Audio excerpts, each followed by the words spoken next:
আমি এখন ফল বানাচ্ছি। এই যে লেবু, এই যে বানিয়ে রেখে দিয়েছি, আর ওখানে সুজি আর এমনি যা যা বানিয়েছি সেগুলি রয়েছে, এখনো গোছানো হয়নি, গোছাচ্ছি।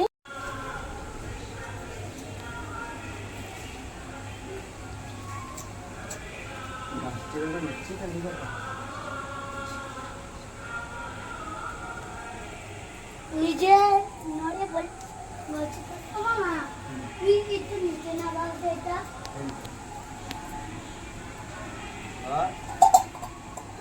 হ্যাঁ মামা।